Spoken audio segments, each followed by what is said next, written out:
John Ulzheimer is known as one of our nation's most recognized credit experts. Having worked for 28 years in the credit industry, John has become one of the most prolific speakers about credit and the go-to authority on answers to credit-related questions. Credit Countdown with John Ulzheimer. Hello, this is John Ulzheimer. I am a consumer credit expert. I have been in the credit industry for almost 30 years now. I have spent time at Equifax, which is one of the 3 generally recognized credit reporting agencies, and FICO, which is the company behind the FICO credit scoring system. So today I'm going to talk about the necessity of having a perfect credit score. So we all know that the generally used credit scores, the range or scaling of those scores as published is from 300 to 850, 300 on the low side, 850 on the high side. Obviously you want to be as close to 850 as possible or as high as possible because you're generally going to get treated better by lenders.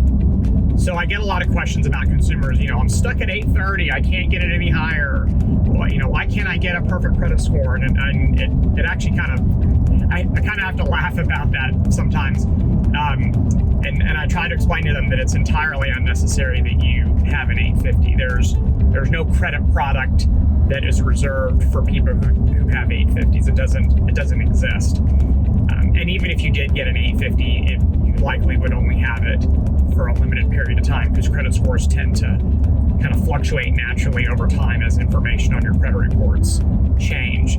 So you're probably wondering, well, okay, I don't need an 850. What do I need? That's actually the correct question. So, which is kind of the derivative of what's a good credit score. So generally speaking, if you aspire to 850 and you do all the things that you need to do in order to get an 850 or to earn an 850, then your credit scores are going to be pretty darn good, even if you don't have an 850. So things like making payments on time, avoiding derogatory information, maintaining low credit card debt, not excessively shopping for credit. If you can do those types of things over and over and over again, you're going to have fantastic FICO scores. You're going to have fantastic Vantage Score credit scores, and you're not going to have to worry about 850 because your scores are going to be so high already that lenders are going to throw money at you at really competitive terms. In the auto lending environment, so if you're looking for an auto loan, generally a 720 is really what you need to get the best deal in an auto loan. So if you look at the published interest rates for auto loans, the best deals the lowest average APRs for auto loans are for people who have 720 and higher. That's 130 points off of a perfect score. Number 2, mortgages. The best published interest rates for mortgage loans is 760 and higher. That's 90 points off a perfect credit score. So you do not need a perfect credit score in order to get the best deals that lenders have to offer. Now, having said that, why just get a 760, right? I mean, why even roll the dice and take a chance? If you're at 800, then you're so far to the good that you don't need to worry about the possibility of dropping below a 760 for a limited period of time because of excessive credit card debt. Maybe you did some heavy holiday shopping and now your score suffered because of it. So you want to be so far to the good that even a blip in the score really is what's called an immaterial, has what's called an immaterial impact. So there's material impact and immaterial impact. That would be an immaterial impact. And in order to do that, you really need to have scores probably around the 800 point. And to earn an 800, not everyone's going to be able to do that. And it doesn't really have anything to do with the consumer. It really has more to do with the age of the consumer's credit report. You're probably saying, what?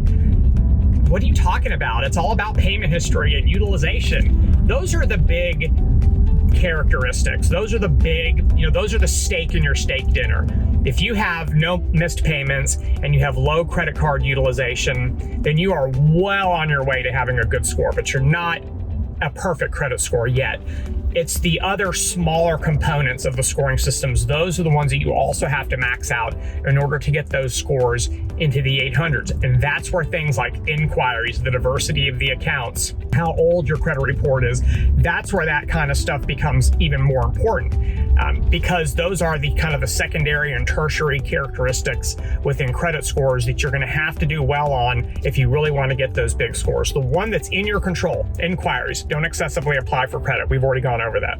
The other one that's not really in your control is the age of your credit report.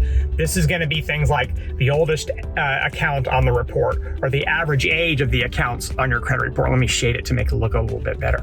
So if you can do really, really well in that category, and unfortunately that's going to be something that's only going to be possible for consumers who are going to be a little bit older. So 20 years of credit history, 25, 30 years of credit history. That's when you're going to start really maxing out that score. So do I need a perfect credit score? No. Should you shoot for it? Yep. Because if you miss it, even though by a little, you're still going to have a good enough score that you're going to be good to go. So that's it from here. If you have any questions, drop them in the section below, and I'll do my best to get to them. Thanks a lot for watching, and have a great rest of your day. We'll talk again soon. For more videos and credit tips from John Ulzheimer, go to www.tradelinesupply.com.